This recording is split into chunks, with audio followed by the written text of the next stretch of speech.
Also, India is on the verge of the World T20 semi-finals. Among our guests tonight, Sunil Gavaskar joins us live from Adelaide. Lots to look forward to, but as always, first, it's time for the 9 headlines at 9 tonight. Pollution and politics peaks as air quality drops to severe in Delhi NCR areas. Stubble burning in Punjab Chief Minister's constituency Sangrur. Aam Aadmi Party blames UP and Haryana for the pollution in Delhi. The BJP says AAP should get its act together. More skeletons tumble in Morbi bridge collapse. Public prosecutor's sensational revelation says subcontract was given to an unqualified firm. Suspension wires were not changed, just repainted.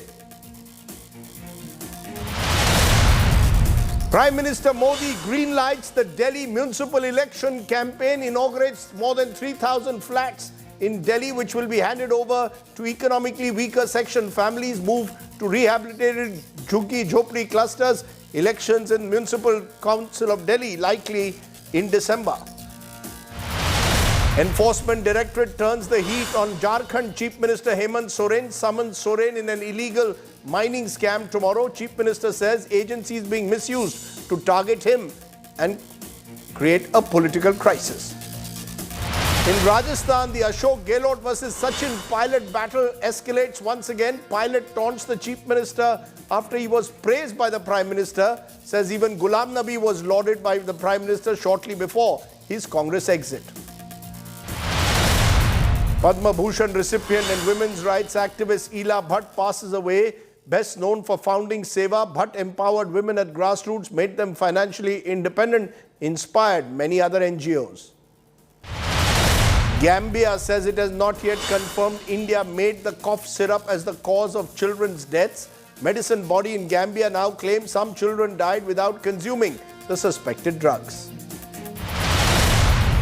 And India on the verge of the T20 World Cup semi-finals after beating Bangladesh by 5 runs in a nail-biting match. 50s by KL Rahul and Virat Kohli and 2 wickets by Rajdeep turned the game for India in a close fight.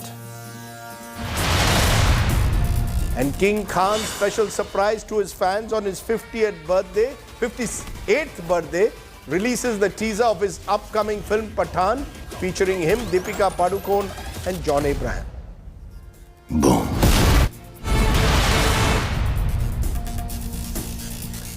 But first tonight, a story that should concern each and every one of us. A story that demands the kind of public attention, not just as an annual feature every November, but frankly, every day of the year. Because it's the same story every year. Toxic air levels in and across national capital and North India and neighboring regions around Delhi have reached a level where the average air quality index is standing at a shocking 399, or very, very poor, while neighboring Noida has slipped further to the severe category, as has Gurugram. While Delhi grapples with combating the severe side effects from this level of air pollution, record levels of stubble burning in North Indian states, especially Punjab, have played a key role. With more than 1,800 farm fire cases on Tuesday alone, Punjab alone accounts for nearly 86% of all such cases in North India. Now, normally it is transport and dust and construction that results in a heightened pollution at this time of the year, but stubble burning also points to it. Now, this has created a fresh flashpoint this year because at the moment you have an Aam Aadmi Party government both in Delhi and in Punjab. And as the quality of air worsens, the fact is that the capital is choking and there is a political blame game. As we now find out, it is in Punjab where the Aam Aadmi Party has nowhere to hide because it has governments, as I said, in both Punjab and Delhi. So what is happening on the ground? Why is the air so difficult to breathe? Why is it that people like me are suffering from a cough every day for the last 10 days? India Today gives you a ground reality check from the Punjab Chief Minister's constituency of Sangrur, Bhagwan Man's home turf. Take a look.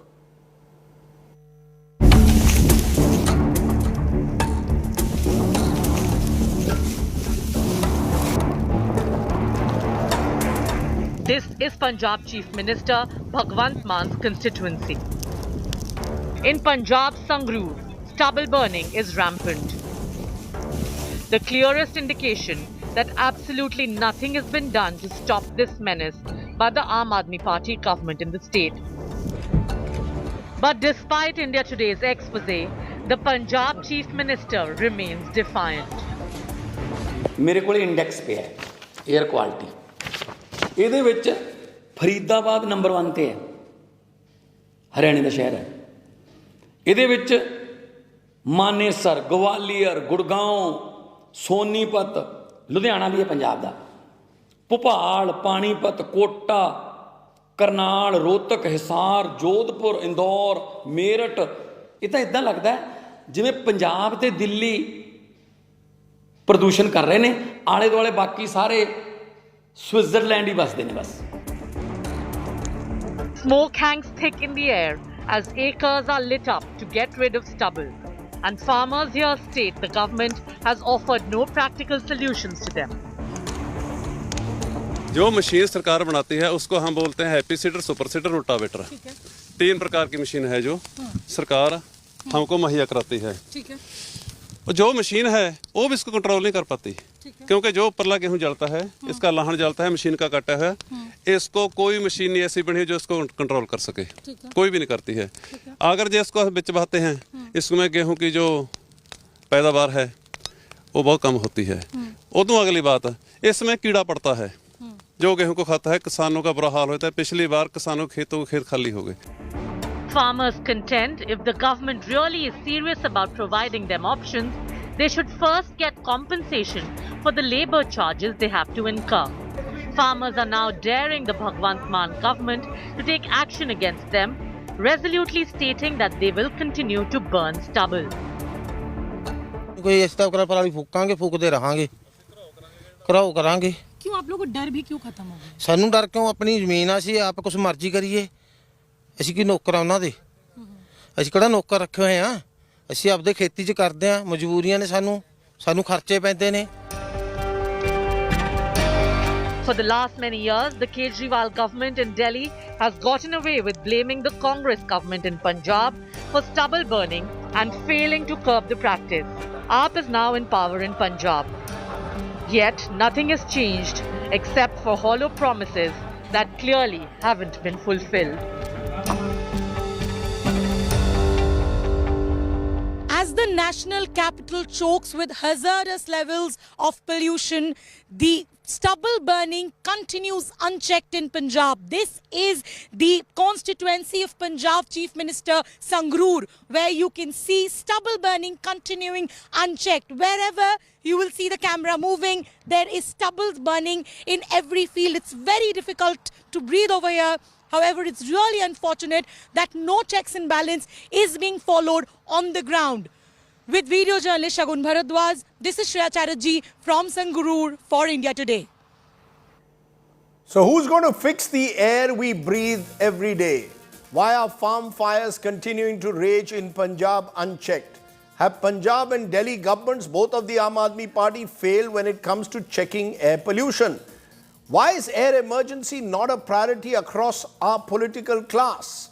These are some of the questions we'll raise tonight. Joining me, Dr. Rajdeep Singh is Director, Agriculture Technology Application Centre Institute and is Punjab-based. I'm joined by Pulash Mukherjee. He's a lead on air quality, natural resources, Defence Council. R.P. Singh is the BJP spokesperson and Reena Gupta is the Aam Aadmi Party spokesperson. I appreciate all of you joining us. Before I come to you, I just want to give our viewers a sense of just how bad the air quality is compared to the rest of the world and rest of India. First, take a look at the worst 5. All 5 at the moment in and around Delhi. Delhi 376, this is an average. Faridabad 346, Noida 339, Ghaziabad 332 and Gurugram 310 are the air quality indexes in and around the national capital. Now take a look at the average of the past 24 hours that we've done and look at the best 5. The best 5 are Vellore, 20, good, so go and live in Vellore. Shillong, in the hills of Meghalaya, very good. Salem, in Tamil Nadu, 29, good. Mysuru, lovely place in Karnataka, 34, good. Puducherry, 34 good. So what are we seeing? South of the Vindhyas, air quality by and large is much better than north of the Vindhyas. It's almost as if you're telling people, move south. I just want to also look at the world. Where do we stand with the rest of the world? Which are the cities to look out for? New York, just 46, good for a city of its size. Rio de Janeiro, many would say, another crowded, bustling city, 50 moderate, but near the coastline. That helps. London, 42, again, good. Paris, 28, good again. And Moscow, 56, moderate. Johannesburg, 55, moderate. Beijing, which was terrible at one time, 129, but much lower than what it used to be in the early 2000s. As I said, Delhi is unhealthy through the year. 296 is the average for the year. Tokyo is just 65. So we are terrible, and it's getting worse. I'm going to first come to you, Dr. Rajbir Singh, because I want to understand this stubble burning issue. Every year, the Punjab farmer is put in the firing line and said, why are you not stopping this stubble burning? Is there a solution? Is compensation a solution? Would the farmers stop it if tomorrow they were given compensation? Thank you, Rajdeep. It is very nice to talking. And every month, every year, first week of November is famous for parali burning and blaming the farmers altogether. But let me tell you some facts about this thing. That 32 lakh hectare area under paddy in Punjab, 13 lakh hectare under paddy in Haryana, making 45 lakhs, and we have only 35 days to manage the volume of 20 million ton of parali harvested in these 45 days. If I pile up making bale, it will touch even moon. Rajdeep, it's a huge problem. And we are talking about only in the month of November, first week of November, when the weather also favors the smoke formation, and the blaming is all goes with the farmers. That is one part. But let me tell you where is the problem and what are the solutions. I will tell something, but only blaming farmers is not good for because you also mentioned that transportation, energy sector, construction sector, dust problem is a serious problem. These are in agriculture, if we see only 14% pollution is due to agriculture. Out of that, 50% of this 14% is for animal sector. And when we are talking about the parali problem, yes, the timings are in such a way that it clogged the whole smoke formation, and then these are some of the problem. But looking on the other side, what's the solution, Dr. Singh? What's the solution? Yeah, solution. There are two types of solution: in situ management of residue and the ex situ management.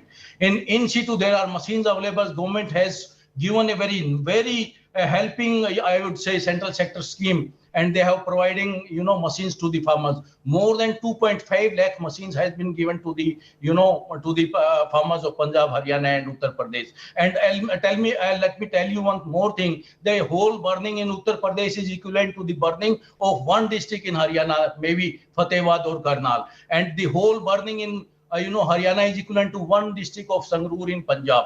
These are the situations, and criticizing farmers on the one hand is a different thing. But I will tell you, are these stubble burning machines, according to you, a solution? Yeah, it's a scalable and the most economical solution for the farmers. By using the machine, a farmers can save 5,000 rupees per hectare. The thing is that it takes time to build the soil fertility in 2 or 3 years. So exactly the benefits comes after 1 or 2 years. The farmers can be convinced for that. Okay, so you're saying that, correct me if I'm wrong, that you believe every farmer in Punjab must be provided with these stubble burning machines. They will control pollution levels? I'm not talking about every farmer should be. There are custom hiring center. My point is that the machines which are available, they should be, farmers should be promoted to, to use those machines to their full capacity, one thing. And I think another thing is that the farmers who are using the sustainable solutions, they should be promoted and they should be awarded for that. Okay, let's turn to the Aam Aadmi Party spokesperson, because Reena Gupta, while there was an Aam Aadmi Party government in Delhi, there was a Congress government till earlier this year in Punjab, and every year you would blame them. Today, who are you going to blame? The fact is, there are no easy solutions, yes. But you have to tell me, what has the Delhi government done proactively to work with the Punjab government to try and find some solution so that in the first week of November we don't have this air emergency every year. We now have an air emergency where what have you gone and done? You've said you are going to stop all construction activity. You're going to stop effectively controlling transport, which you've tried in the past. None of it works. My point is, what have you done to work with the Punjab government to reduce the impact of stubble burning? So Rajdeep, as you correctly said, that pollution is not a Delhi problem. It is a whole of North India problem. It's a problem of the Indo-Gangetic plain. And as we speak today, whether it's Delhi, it's Gurgaon, it's Faridabad, it's Muradabad, Bulandshahr, the whole Indo-Gangetic plain is either in severe or very poor air quality. So, as much as you and I would like to create a wall around Delhi, unfortunately, that is not possible. So what needs to be done is that all of us, Punjab, Haryana, UP, Delhi, everybody has to come together and work on these issues, which is exactly what we've been saying for many years. No, we've been saying, no, but my point is this has been said Rajdeep, year after year. Rajdeep, let me complete. So, Rajdeep, this is what we've been saying. As far as Punjab is concerned, we spoke to the farmers of Punjab. There was a very good proposal. The Punjab farmers said they are not interested in subsidized machinery. They said you give us an incentive not to burn. 2,500 per hectare is incentive, they told us. We took this proposal to the central government. We said because citizens of Delhi are being impacted, Delhi will contribute, Punjab will contribute, and we asked for some help from the central government. But they refused to give us any help. That's point number one. Point number two, Rajdeep, only 31% of Delhi's pollution originates in Delhi. And this is very important to remember, Rajdeep, that no matter what you do, you're just trying to work on that 31%. 69% comes from the NCR area. So unless you have UP, you have Haryana, you have Punjab, Rajasthan, everybody working together, I mean, it is only the Delhi government that talks about air quality index. I don't even know if the Chief Minister of UP, Mr. Adityanath, even understands what AQI is. Have you ever heard them speak of AQI? So the point that I'm trying to make is that unless the central government gets everybody together and we have a concrete plan, we will again come back to your TV channel every year and discuss the same issues. As far as burning in Punjab is concerned, Rajdeep, the burning has actually gone down. Because, there are two ways to measure burning. The good way to measure is if you look at the number of the area of area which is under burn right now. So the area in 2021 was 4 lakh hectares as on 27th October. Today it is 3 lakh hectares. So there is a 35% reduction in the burn area in Punjab. But what the my numbers don't match yours, because my numbers clearly show that the average in Punjab between September 15 and November 1 this year is a 19% increase from last year. 17,846 cases. So when you say that stubble burning has reduced, it doesn't match the numbers that I have given to us by the Indian Agriculture Research Institute. Because the central government is using all of these institutes, whether it's PUSA Institute, CAQM, they're only releasing data for Punjab. Why are they not releasing data for UP and Haryana? The central government is using IRI, CQM to target the Aam Aadmi Party government. That's a very serious charge, ma'am, which will have to be checked. But at the moment, these are the numbers of the Indian... Ma'am, I am not... Ma'am, at the end of the day, everyone is responsible. Air belongs to each and every citizen of this country. You can blame UP government, Haryana government. I live in Delhi. I will expect accountability from you, someone else in Punjab. But I just gave you the numbers. But RP Singh, what is true is that the centre is reportedly yet to clear the funds for a stubble bonus. The farmers want a bonus. They are saying, you want us to stop stubble burning, which is only a small part again of the overall pollution. At least give us a bonus. The centre has yet to clear it. Why can the environment minister not have a meeting, not in November, but 6 months earlier with all the chief ministers, all the environment secretaries, and find a long-term solution? All of you live in Delhi. All the VVIPs live in Delhi, well, Mr. RP Singh. Including you. Including, no, I'm not a VVIP, but you are, sir. Rajdeep, I'll appreciate You are a super VIP. Chalo. You pull up every VIP every day on your debate, so you are a super VIP. Chaliye. But that point aside, I mean, I'll appreciate. I won't be disturbed. I won't interrupt in between, Yes, go as ahead. I never interrupted Reena ma'am in between. You're talking about data and figure. You right just now said there's almost 34% increase in the stubble burning in Punjab. If you want the data, last year it was 7,648 spots. This time it's 10,214. In Haryana, it has come down from 2873 to 1,700 this year. So this is the data as far data goes. But coming to what has central government done for the stubble burning specifically? It has given something like 2 lakh machines, out of which 1.2 lakh machine has gone to Punjab, and rest of the machines have gone to other states.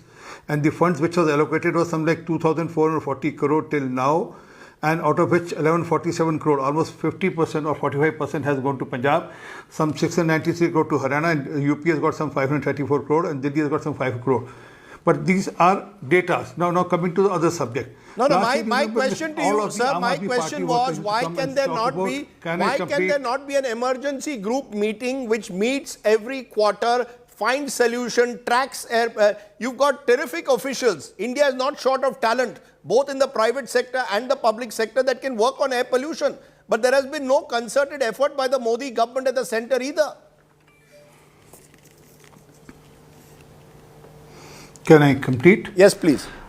The Western, have you been to Sonipat or Haryana recently? You go through the Gurgaon highway, it's excellent. I mean, no trucks come in Delhi now. Do you know that? Who did it? Mr. Gadkari's department, Prime Minister Modi's vision. Eastern periphery, again, done by Mr. Gadkari's department, Prime Minister's vision. No truck come in Delhi today. No heavy vehicle truck come in Delhi. But again, where you started as average is 291 year along. It's not that only this period it goes up. It goes up this period, in this period it goes up because of Parali, but it's year along the same story. And what is happening, there are different levels, like there is a pollution because of Parali 1, which is for these specific 2 months. But then there is pollution because of the vehicular pollution, which is the major contributor. And how many buses we have in Delhi? 3,782, which was, whereas Delhi required some 11,005 7 years back. We have only 3,782 buses in total and put together. Do you have a last mile connectivity? What is the last time you had traveled by metro? Because you don't have a last mile connectivity. Can I you don't know whether you will pick up, you will get some vehicle or some transport from your house to the... Mr. Singh, you're throwing numbers at me. You're not... No, sir, no, Mr. Singh, I am asking you a question that you're not answering. What stops the Prime Minister from organizing a group of all the chief ministers, chief secretaries, top officials that meet every quarter through the year to find long-term solutions? This passing the buck must stop. I was answering that. Please do. No, I answered you that the Eastern, can I complete, sir? Yes. Eastern and the Western peripheries was decided by the central government and given by the central government, was initiative of the central government, and it was taken by the central government. Not only that, the funds was provided for the machines, for the machines, the seeder and the baler machine, which Punjab government has bought. Fund was provided by the center. You're saying the center has provided the funds, the center has improved. You're saying the periphery road structure. Let now Reena Gupta respond. Reena Gupta, Can I complete? No, you made your point. Another 5 seconds, please. Yeah, please go ahead. Another 5 seconds. Okay. Another 5 seconds. Can I give you one more data? Let me show one more data. Yes. Out of these 2 lakh machines, 1.2 lakh machines which are there with this Punjab government, I'll ask them to give a data how many machines are being used on ground or not being used on ground. Okay. Reena Gupta, you want to respond? So Rajdeep, I'll give you 3 examples of how Bharatiya Janata Party does not understand air pollution and how they continue to undermine the efforts of Delhi government. The first example, when firecrackers were banned in Delhi, Bharatiya Janata Party ran a whole campaign on how everybody should come together, how it's being a good Hindu if you burn firecrackers. Point number 2, in Delhi, one of the biggest contributing factor to Delhi's air pollution are the vehicles of Delhi. We want to run a very successful campaign, red light on, gali off. This is a campaign that has been run very successfully in London. It has been run in several cities in North America. What a fraud. So that campaign has been stopped by What the a Lieutenant fraud. Governor.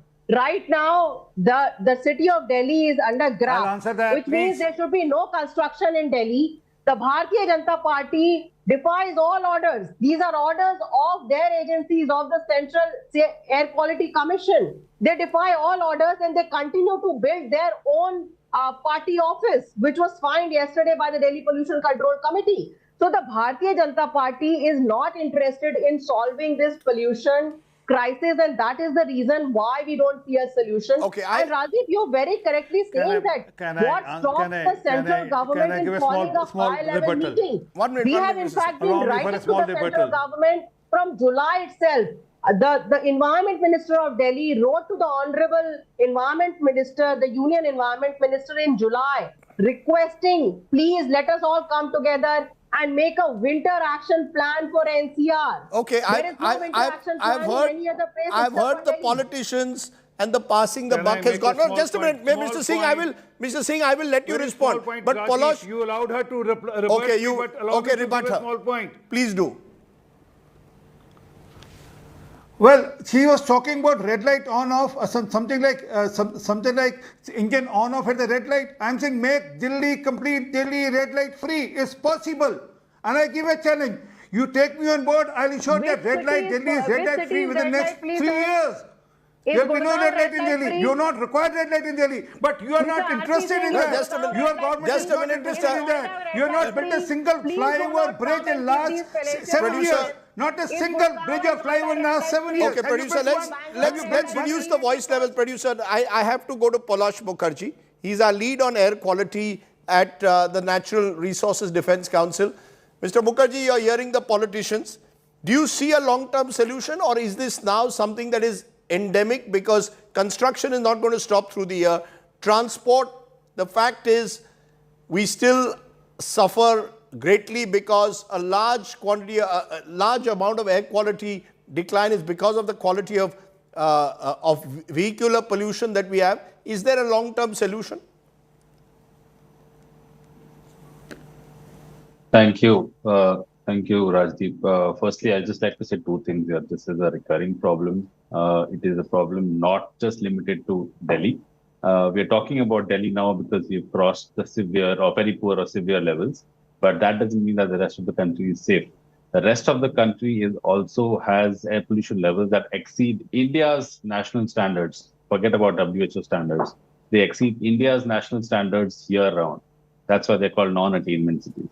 As far as Delhi NCR is concerned, there are a couple of steps that can be taken for the large, for stopping the large sources of pollution. Number one being the power plants. Power plants contribute directly to particulate matter, but more so indirectly to particulate matter through secondary particulate matter formation. Now, on power plants, and I'm mentioning this because now there has been a 11-year delay in the implementation of the standards. Power plant standards for particulate matter and for SOx and NOx were notified by the central government in 2015, due for implementation in 2017. And earlier this year, 1 month ago, the deadline for implementation was delayed to 2026. Let me say that again. 2017 was the original timeline, and now they have been delayed to 2026. So here is something you can clearly do. The other thing that specifically for Delhi NCR that we must take into account is the meteorological conditions that make Delhi a cesspool for pollution, especially around this time of the year. We now have, thankfully, we now have moved towards a data-driven model for the GRAP. And now there is a forecast which predicts, by the way, that in the next 2 days, air pollution is likely to descend to severe levels. This is because wind speeds are likely to go down, and ventilation is absolutely is going to be an issue for the pollution is going to get trapped over the Delhi NCR region, and not just the Delhi NCR region, the entire. But the fact is, it's terrible across the year. While it is very severe, and we do TV debates at this moment, even at 296 average, that is worse than that is more than double of Beijing, which had a similar problem 20 years ago. Beijing got its act together. It's down to 129. We are still at 296 as an average in the national capital. So I'll say two things here.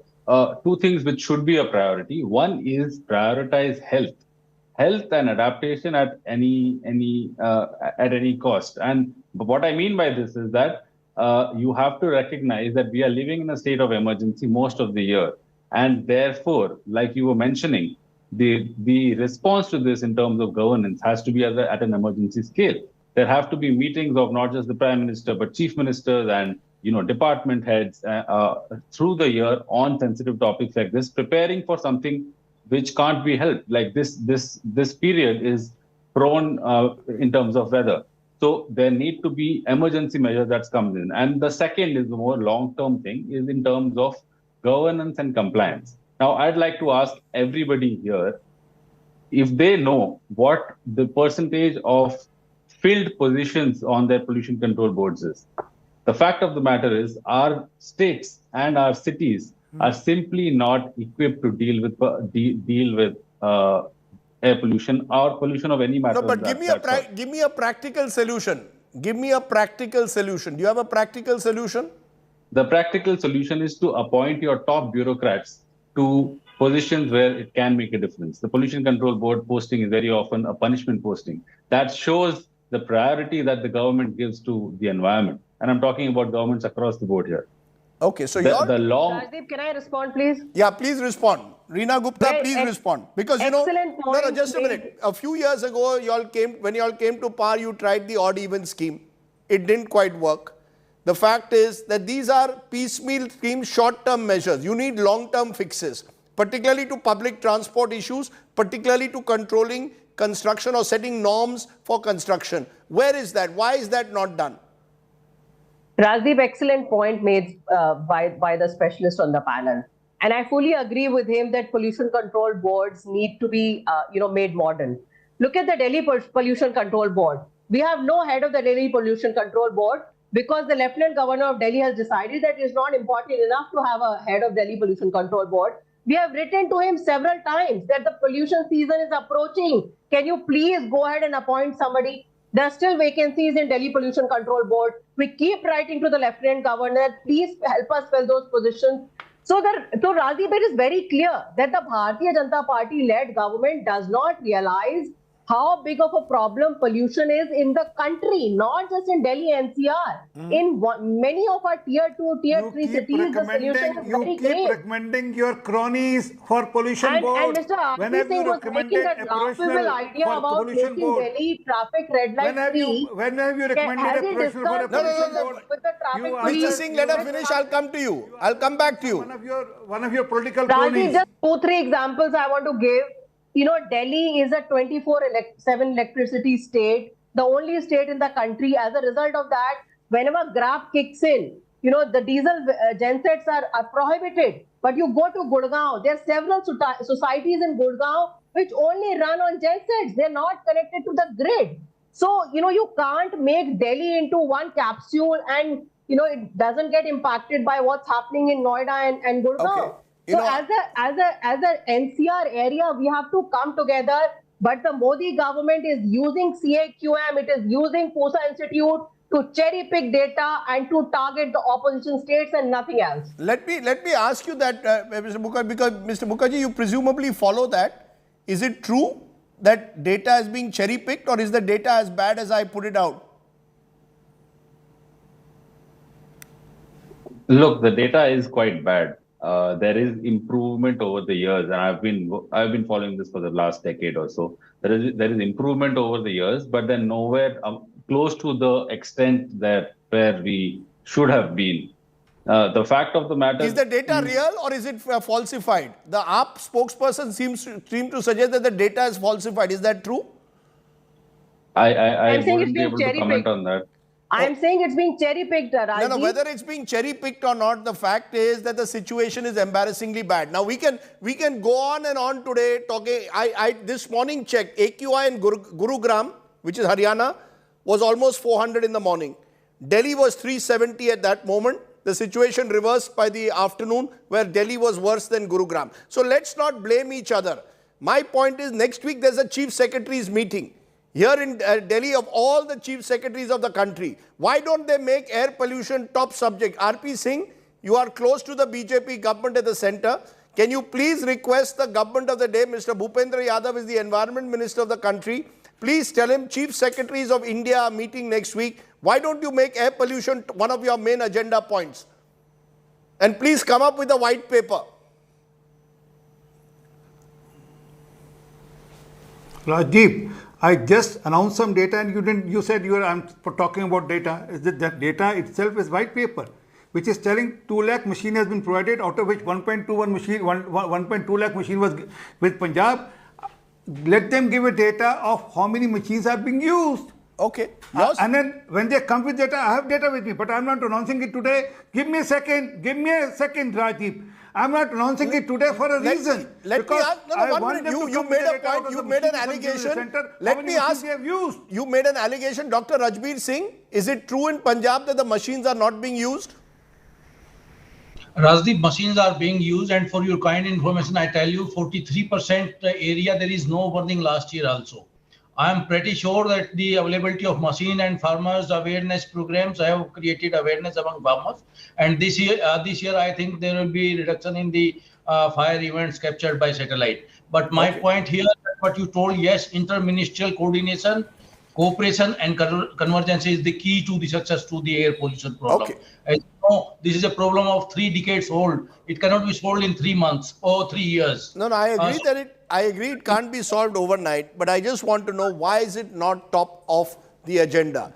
You know, the fact is that when you have a Chief Secretary's meeting like we will have next week, will air pollution ever be top of the agenda? And will, as has been suggested by one of the panelists, the best officials be appointed to key posts like Pollution Control Board? Will there be a national mission, as was in China 20 years ago, which has helped to some extent?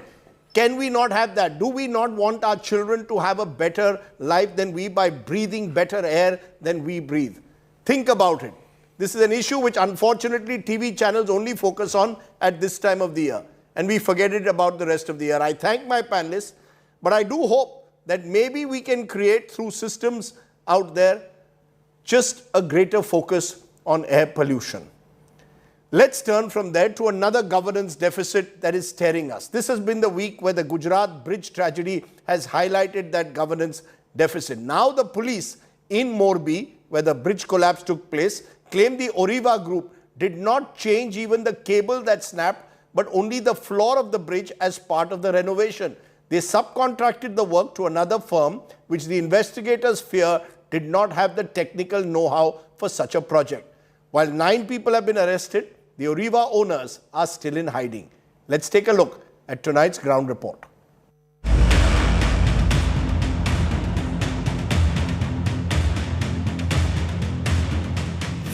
Days after destruction struck a century-old suspension bridge in Gujarat's Morbi town, several lapses that led to the tragic death of 135 people have come to the fore. The police made shocking revelations in a local court where they argued for remand for the 9 suspects arrested in the case on Tuesday.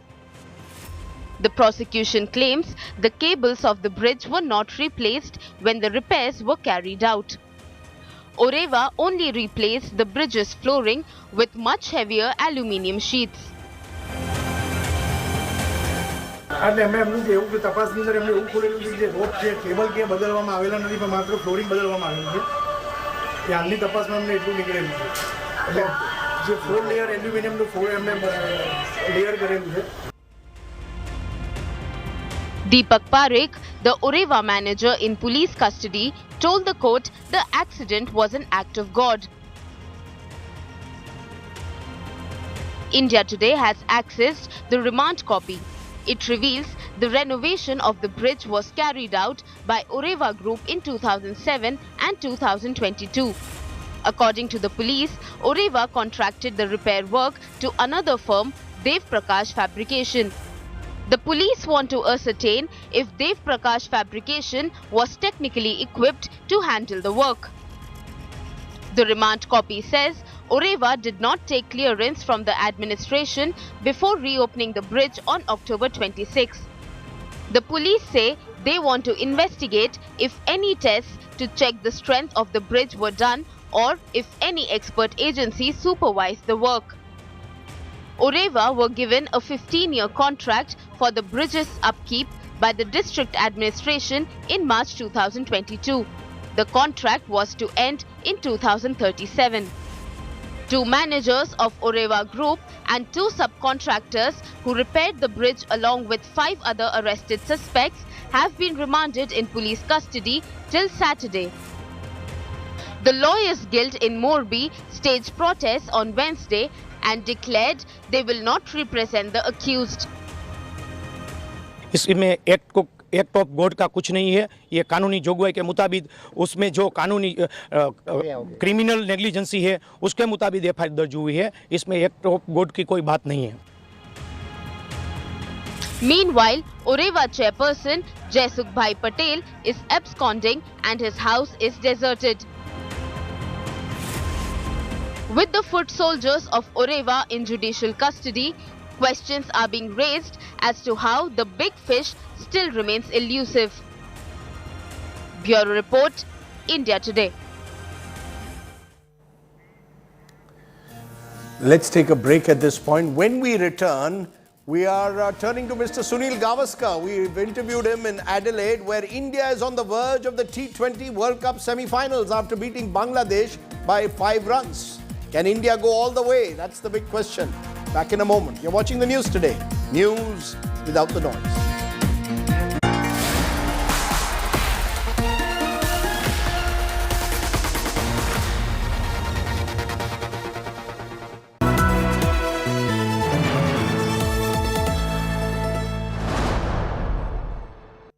India Today Conclave, November 4th and 5th, Mumbai. Listen to Nitin Gadkari, Piyush Goyal, Eknath Shinde, Kiran Rijiju, Devendra Fadnavis, Aditya Thackeray, Priyanka Chaturvedi, Abhishek Bachchan, Varun Dhawan, Huma Qureshi, Vikram S. Gandhi, J. Sai Deepak, Neha Naikwade. Book your seat now. Visit www.indiatodayconclave.com. Conclave Mumbai 22.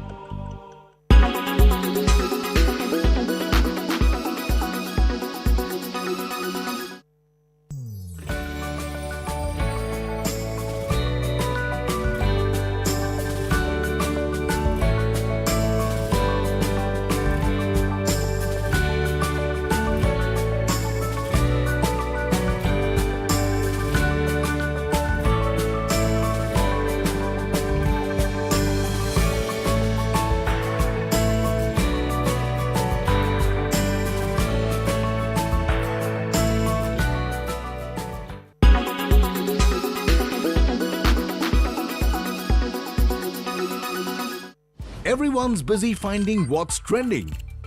You're busy finding out why. India Today, for those who research before reacting. Download the India Today app now.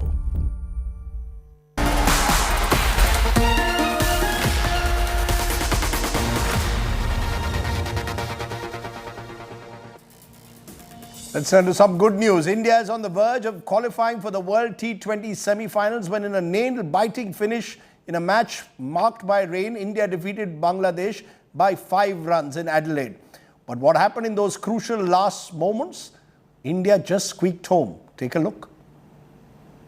A 6 right at the start set the tone for KL Rahul. However, Rohit Sharma, who got a life only in the previous over, couldn't get going and had to depart for just 2 runs. He dropped the catch. Virat Kohli came in and took the role of anchor while KL Rahul was the one driving the Indian innings with boundaries all around. Rahul announced his return to form with a half century of just 31 balls, but a ball later got out to Shakib Al Hasan. Suryakumar Yadav came in to join forces with Virat and it was business as usual for him with boundaries raining from his bat. Shakib got his second of the match when he sent one to crash into the stumps of Suryakumar Yadav, but not before he had raced to a 16-ball 30.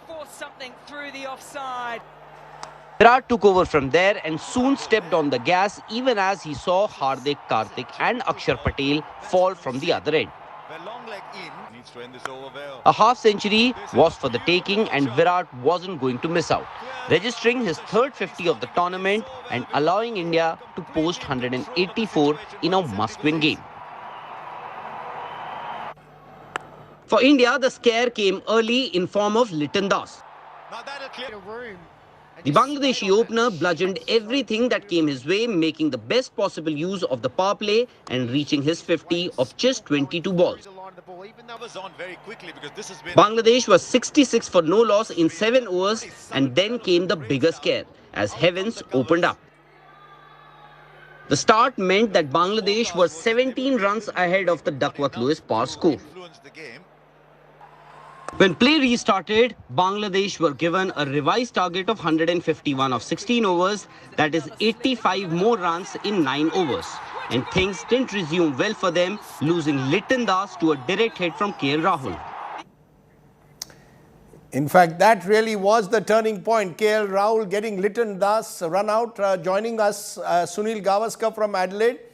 Mr. Gavaskar, there was a moment when the rains came that Bangladesh was ahead on Duckworth-Lewis. India going on to win the match. Did that rain break actually in a strange way help us? Would you say that India eventually was able to outplay the Bangladeshis in that final stretch? Oh, absolutely. At that particular point of time, they had got off to 66 in just 7 overs. So we're talking about more than 9 runs an over. They were scoring quite comfortably. That was the asking rate. They had 10 wickets in hand. And suddenly when the target was reduced, only 4 overs were reduced, and the target was reduced by almost, 33 runs. And they somehow seemed to have just panicked. Again, at that particular point of time, the asking rate was still the same as when they began with the first ball. So clearly, I think, they miscalculated. They started to, instead of playing smart cricket, they tried to, hit a 6 just about every ball. When at that particular point of time, trying to target the short square boundaries, the Indians bowled very cleverly, just outside the arc of the big shot. And therefore, the shots that otherwise, if it had been angled, would have gone for sixes, were caught at long on and at deep mid wicket. So I would say that Bangladesh lost the game rather than India won the game. Yes, India kept its nerve, but I think it was Bangladesh's batting which they just panicked and tried to play too many glory shots, too many sixer shots, and in the process got out. If they had played smart cricket, worked the ball around for twos, they would have got about 10 runs and over, and that's all that you need, the occasional boundary. But they'll try to play the glory shots, the sixer shot, and that's how they got out. The game-changing moment, Mr. Gavaskar, many believe was that direct hit of KL Rahul to get Liton Das, who was batting brilliantly out. One stump to aim at, gets it from a far distance. One of the best fielding moments we've seen in this World Cup. It was a magical moment because also remember the fact that he had to come around and then instead of hit, he could have, the easier option would have been to throw towards the wicket keeper's end because that was the direction in which he was running towards his left.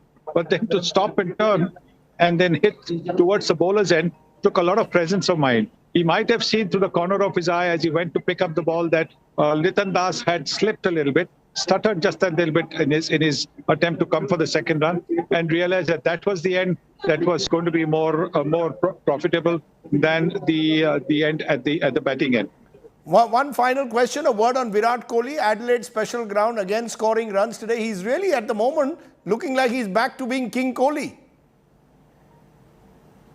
But yes, I think every player has a favorite ground. A ground where he feels comfortable. The vibes of the ground are very good. The crowd, when the crowd comes in, they know that they're going to support you. So I think for Kohli, it is the Adelaide ground. That's where he got his first Test century. That's where he's got so many runs. That's where he got a century in each innings as a captain. That's where he's got 100 against Pakistan in the inaugural show, the 2015 World Cup. And all these runs are runs where India needed those runs very badly, and that would certainly give him belief that every time he comes to Adelaide, he will get runs. And he showed that again today with that innings. Sunil Gavaskar there joining us. Sorry for that audio line, which is a little bad, but thank you very much for joining us there from Adelaide. All looking good for Team India. Let's turn from there to our Get Real India story today, which comes from Rajasthan's Bharatpur, where shocking hygiene standards at the government-run meal centre have been exposed. Videos showing pigs licking utensils outside the canteen. These same plates were the ones earlier used to serve food to the public. Take a look.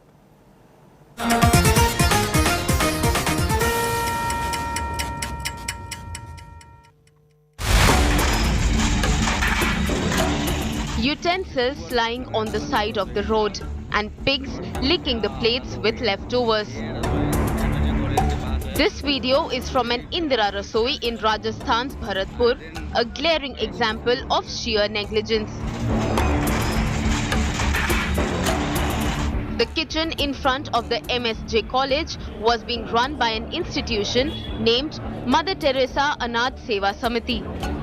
After these disturbing images went viral, the authorities have cancelled the contract given to the organization. जो संचालक हैं उनकी तरफ से ये गैर जिम्मेदाराना काम हुआ है, इसकी जांच हो रही है। कमिश्नर महोदय ने पहले ही इसका संज्ञान ले चुके हैं और उस पर जो भी उचित कार्रवाई बनेगी, अगर उसे सस्पेंड भी करना पड़ा तो वो भी करेंगे। जो भी शिकायत आई है सोशल मीडिया के माध्यम से प्राप्त हुई है, उसका लाइसेंस सस्पेंड कर दिया गया है और कमिश्नर नगर निगम है वो कार्रवाई कर रहे हैं। The BJP is gunning for the Gehlot government, calling the incident an insult of the people. Indira ji के नाम की रसोई की पोल अब राजस्थान में जगह जगह खुल रही है। ये भ्रष्टाचार का नायाब नमूना है। इंदिरा गांधी जी के नाम से जो रसोई परोसी जाती है, उसमें सिवाय चांदी कूटने का कोई काम नहीं हो रहा। The Indira Rasoi Yojana, launched by the Congress government in Rajasthan, serves food at 8 rupees to the poor. There are 25 Indira Rasois currently in the state. The Ashok Gehlot government has allocated 100 crore rupees for this initiative. The Bharatpur incident has left the Gehlot government red-faced. Bureau Report, India Today.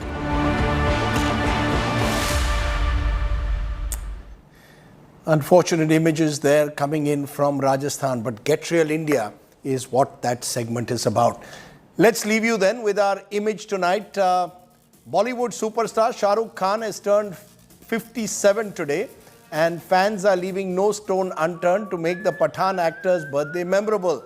A sea of fans gathering outside his residence Mannat in Mumbai and showering the superstar with love as always. Shah Rukh Khan greeting his fans with his son Abraham. Remember, Shah Rukh's new film Pathan is out soon, and there was a teaser video also that was made available on his birthday. We wish Shah Rukh Khan a very happy 57th birthday, and I can tell you all those born in 1965, well, they are lucky people, including the three Khans and your nightly 9 p.m. anchor. Stay well, stay safe. Good night, Shubhratri, Jai Hind, Namaskar.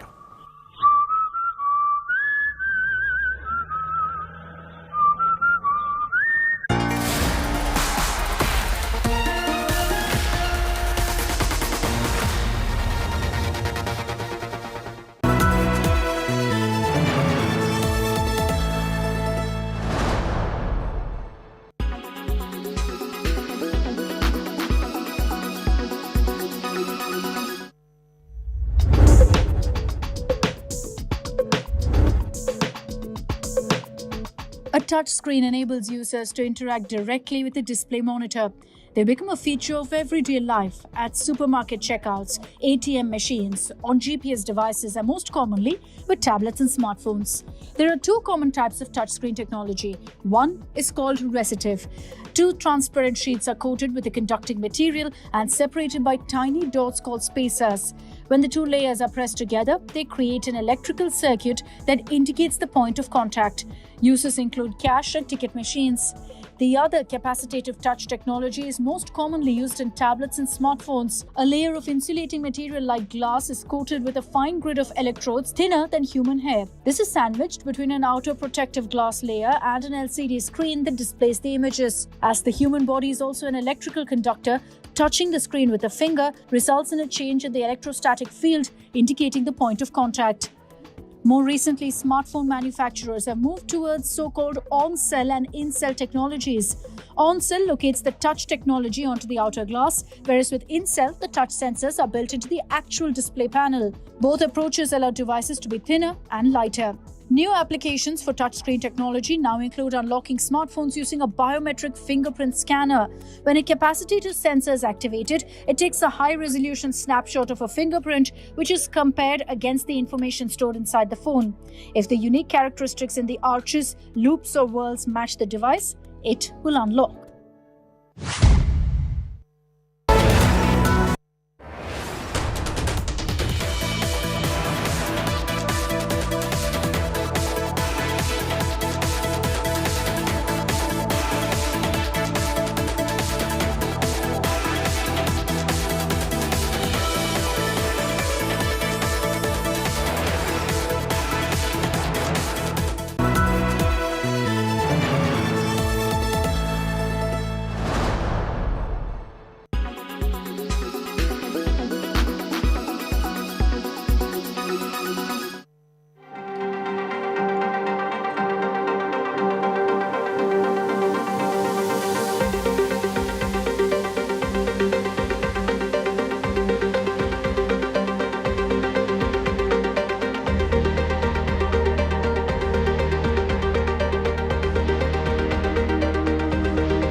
Make your media plan smarter with India Today Live TV on your connected devices.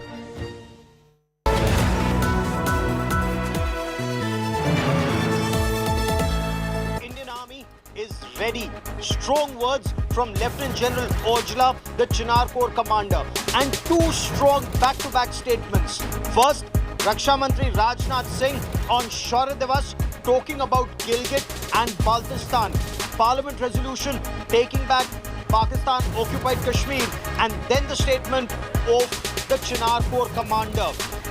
Is this rhetoric or is this a statement of intent? Join me, Gaurav Sawant, as I get you the latest on India First at 10 p.m. tonight, only on India Today.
LIC हर पल आपके साथ।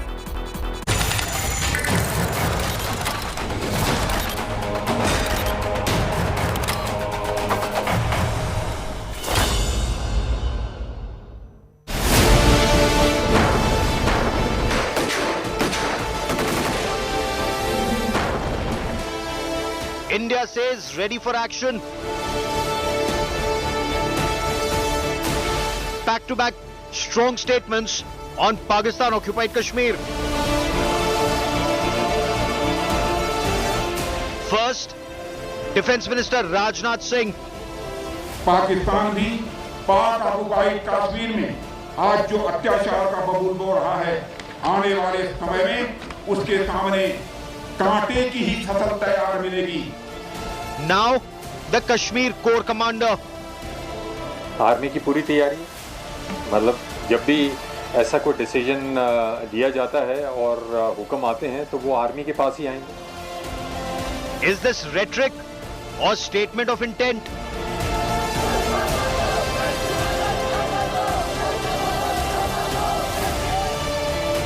Is Gilgit-Baltistan on India's agenda?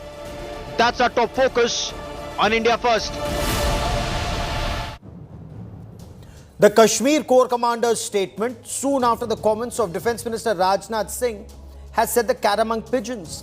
Pakistan incidentally is in midst of turmoil just now. Imran Khan's Azadi march from Lahore to Islamabad, uncertainty over who Pakistan's next army chief would be, or is General Bajwa actually angling for an extension, and Pakistan's Prime Minister Shahbaz Sharif rushing to China.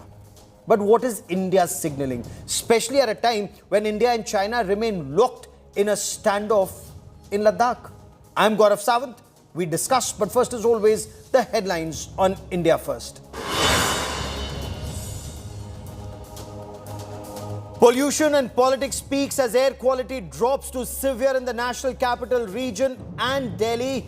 Stubble burning in Punjab. Chief Minister, his constituency, Sangrur. The Aam Aadmi Party blames Uttar Pradesh and Haryana for pollution in Delhi.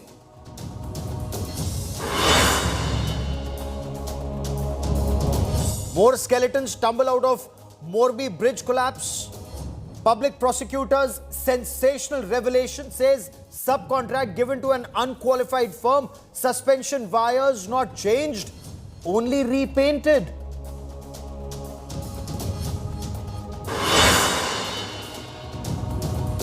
Enforcement Directorate heat on Jharkhand Chief Minister Hemant Soren. ED summons Soren in illegal mining scam. Chief Minister says agencies are being misused to target him.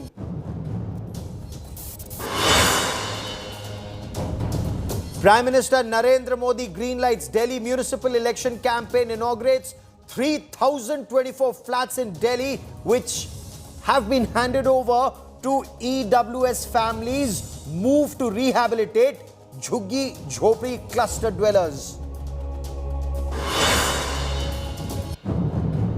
Ashok Gehlot versus Sachin Pilot. War escalates in Rajasthan again. Pilot taunts Chief Minister Gehlot after he was praised by Prime Minister Narendra Modi. Says even Ghulam Nabi Azad was lauded by Prime Minister shortly before his exit from Congress.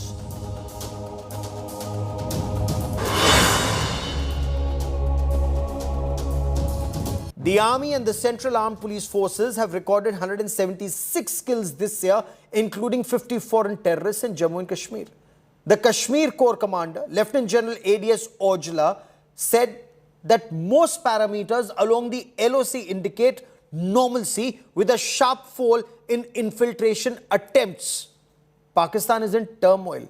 And in midst of the situation, first the Union Defence Minister Rajnath Singh and then the Kashmir Corps Commander have made strong statements on Gilgit and Baltistan in Pakistan-occupied Kashmir. Sunil Ji Bhatt with our top story.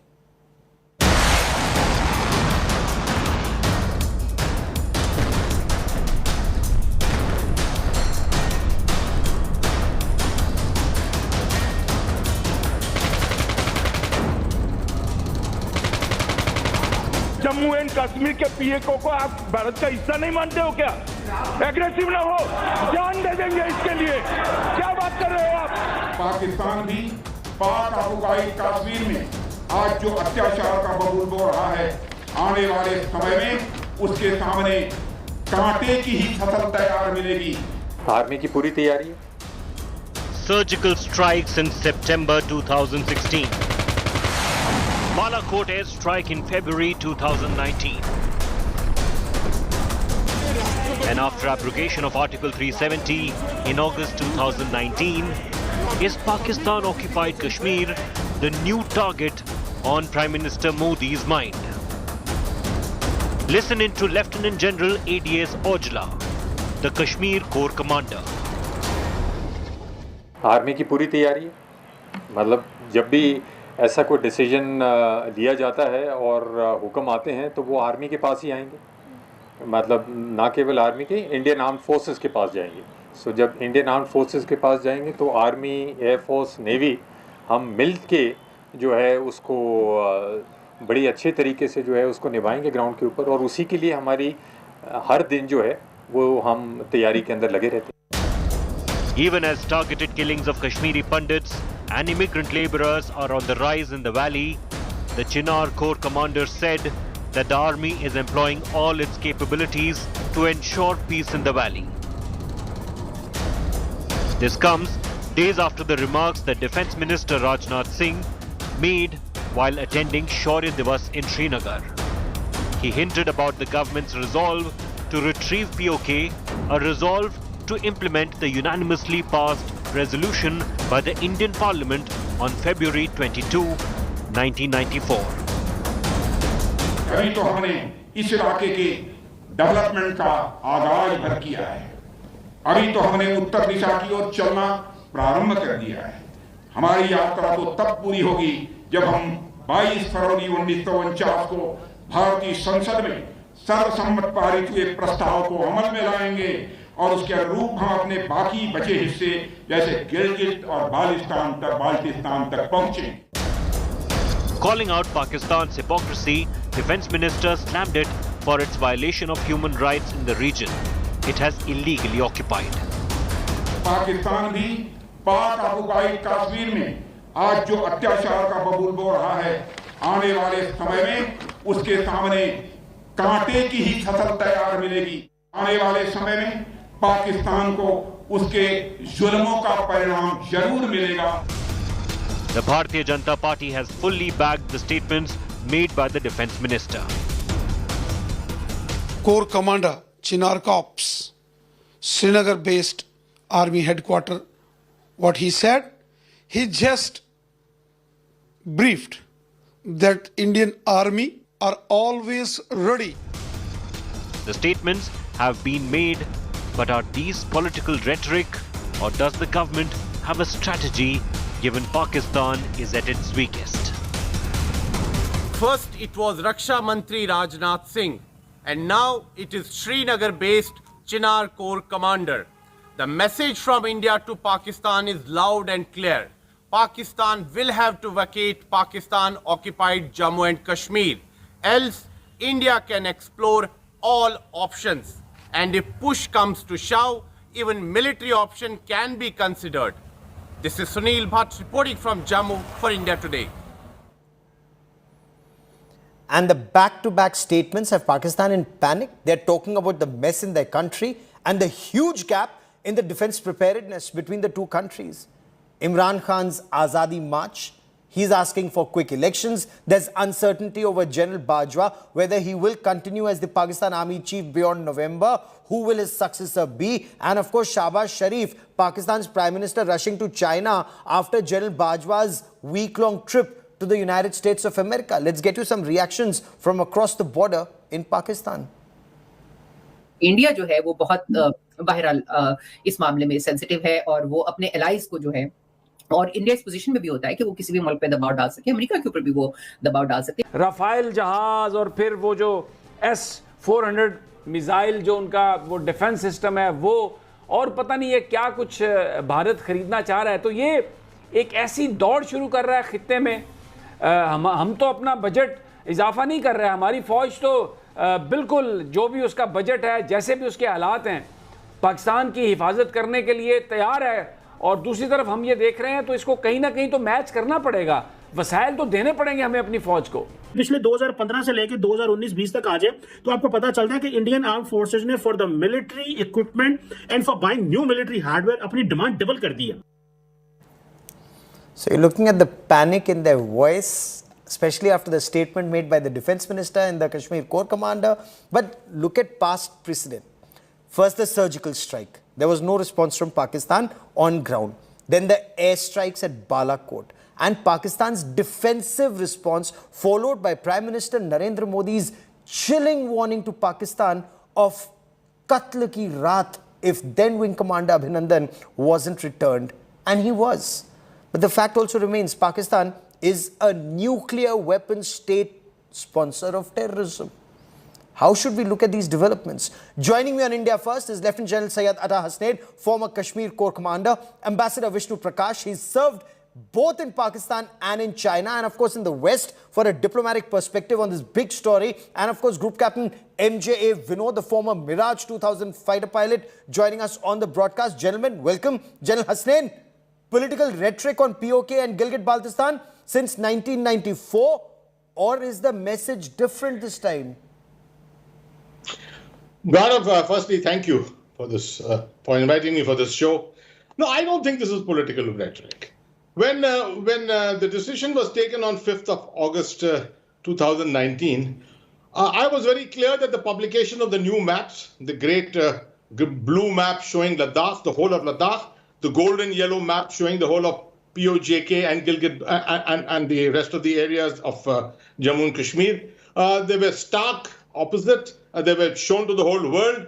And there was a necessity to convey a message, which we did through those maps. We needed to speak about them from time to time. We didn't really do it. COVID came in those times, and perhaps the requirement was not there so much. But today, the international security environment, the geopolitical environment is such that we need to carry this message home, that this is final. These maps are final. They are not just in our mind. They are there, very much there, and we are prepared for it. That's what General Ojala has actually said. And 15 Corps is our Sabre Corps. Yes. It's a Sabre Corps which needs to be prepared at all times. What General Ojala is just conveying is a carry forward of what the Honorable Raksha Mantri mentioned. And I may just add a few words here. This was one of the best drafted messages I have seen for a very, very long time. It starts with a heading of context and goes into various subgroup headings to show why are we saying this, why are we contextualizing POJK at this particular time. I think it's important for Pakistan to realize that India is serious. Let them not think that this is a wishy-washy resolution that is there existing since 22nd of February 1994, and that we will just experiment with it here and there. There are hard and fast plans for it, which are all there available, which are discussed every year, we are experimented with, and let me say that we are prepared to execute them at a moment's notice. So we are prepared to execute it when the adversary is a nuclear weapon terror state. Ambassador Vishnu Prakash, how do you view both the statements, the Raksha Mantris and the co-commanders? Greetings, my friend. First of all, compliments for choosing the panelists so carefully. All three of us have the similar hairstyle. So that is point number one. But that said, let us get down to facts. The entire state of Jammu and Kashmir, including POK, is Indian territory. Pakistan is an illegal occupation. Naturally, India wants her territory back. And there is a parliamentary resolution which has been a unanimous resolution. So what has the defense minister said? The defense minister has reiterated India's resolve to get her reclaim her territory. And Lieutenant General Ojala has said that India army is fully prepared. So as I read it, it's an expression of capability, readiness, willingness, and ability. It is very different from a call to arms or declaration of war. I think the tone has been set very clearly by the Prime Minister in Samarkand when he said this is not the era of war. Yes. And that applies across the board. We have always chosen talks over conflict. Conflict is the last resort, but the message is very clear. India has the ability, India has the capability, and India's patience is not finite. Very interesting. India's patience is not finite. Group Captain Vinod, Air Chief Marshal Dhanoa had told us at the India Today conclave that the Indian Air Force was ready both after the Parliament attack and after 26/11 Mumbai terror attacks. So Pakistan's state-sponsored terror, they targeted the temple of our democracy, they targeted our economic center, and we were ready to bomb Pakistan. The political clearance was given only by Prime Minister Narendra Modi post-Pulwama. How do you read Rajnath Singh's statement and General Aujla's comments in the light of what we've already done at Balakot, the surgical strikes and our capabilities? Great question, Gaurav. Goes with your name. I was part of most of what you talked about. Yes. Right from Kargil to Parakram, post 26/11. I was that time in 7th Squad. We were part of a larger strike package about which we will not discuss today. Yes. Then Balakot, I was the Director of Air Defense with me after RAP 2000.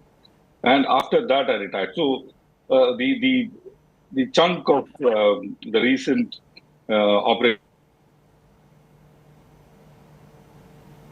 Okay, give me a moment as I try and reestablish that link. So apart from the hairstyle, one more reason why we chose this panel, because all hands-on men on ground when it comes to India's operations vis-a-vis Pakistan, diplomatically, militarily, and in the air. General Hasnain, what do you make of Pakistan's response, given the state the country is in right now, or the lack of it? See, Gaurav, Pakistan is at the moment really in shambles, may I say. They have really no leadership as such, and they are meandering towards their elections. What their elections will bring out next year, we really can't say. Shehbaz Sharif is sitting in Beijing at the moment.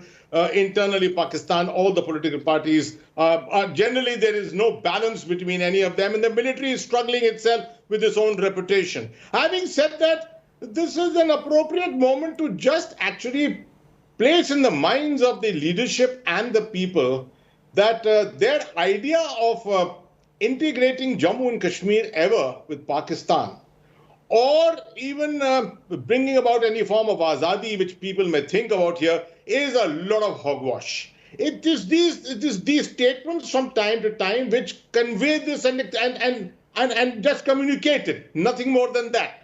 It is not as if India is looking for war, very clearly brought out by the ambassador just now. We are not looking for war under any conditions. And I think Prime Minister Modi has made it very clear. Yes. There is a two-track policy always. One is the hard power policy, which is exactly what is being projected here. The other side is the soft power part of it.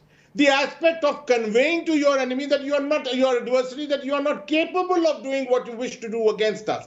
That communication is being, I think, experimented with a little more today. And I think nothing more than that. We should not read too much into the Corps Commander's remarks at this moment. Okay. Ambassador Prakash, General Bajwa spent a week in the United States of America. Pakistan's Prime Minister Shehbaz Sharif rushed to China. Imran Khan is seen as someone who's waging war on General Headquarters Rawalpindi, virtually preparing for a siege of Islamabad. So how do you read the situation in Pakistan? Is Pakistan, as some analysts in Pakistan argue, that Imran Khan has damaged Pakistan army much more than India's fifth generation warfare ever could? Pakistan has been a terror state, and it's heading to be a failed state. I'm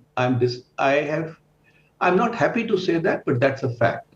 Pakistan is at war with itself. Otherwise, where would you have a situation when the nation is facing one calamity after the other, and politicians are busy scoring brownie points? Well, if they are rushing to Beijing, if they're rushing to Washington, it's their prerogative. Let them do so. It only shows their own difficulties, their insecurities, and who is responsible for that? It is Pakistan themselves. So I don't think that anybody can help them. They need to help themselves. Unfortunately, it's a country which does not see reason, which lives in a make-believe world, because there is no connect between the elite and the common man. Okay. And that is the challenge of Pakistan. But when Pakistanis who are not very well informed talk of India's capabilities, etc., through your channel, I have to remind them that India's capabilities are not directed at Pakistan. It is meant for defense, but we also have another adversary. Yes. So we have to take care of our defenses, and we are capable today of taking care of our defenses. We do not want offense, but well, we need know how to safeguard our national interests. In fact, that's the point I was coming to, Group Captain Vinod. What is the state of, if we were to specifically talk of Pakistan Air Force? The United States has agreed to a $450 million package to upgrade their F-16 fleet. China is giving them their fighters. After Balakot, Pakistan would be better prepared for the Indian Air Force next time. I think exactly opposite, Gaurav, for two reasons. A, Imran Khan has really, took their country to stone ages by creating some kind of an anarchical situation. Though it is good for India, but not bad for their country. And second is the spending on military during Imran's time. I mean, these are dispersed, but during Imran's time was much, much lesser than any of his predecessors. So military has been facing a lot of spares issue. J-17 jet not working.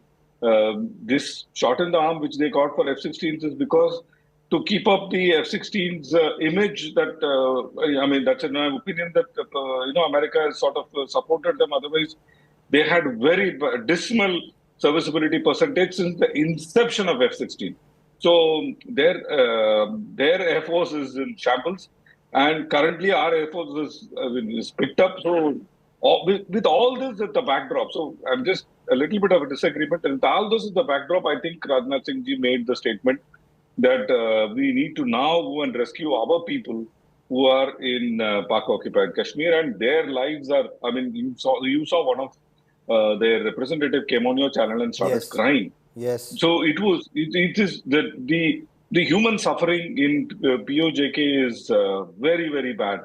There is no political, machinery there.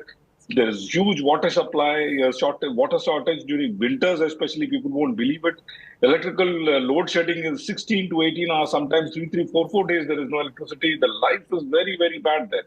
Okay. So with General that, Hasnain, okay, so I agree, situation in POJK is very bad, but General Hasnain, as Ambassador Vishnu Prakash was also saying, there is China at the LAC. The standoff continues. China strengthened its position all along the LAC from Arunachal to Ladakh. Does that actually hamper any plan that we may have for POJK? See, Gaurav, there is no doubt that the entry of China, there are two aspects to this.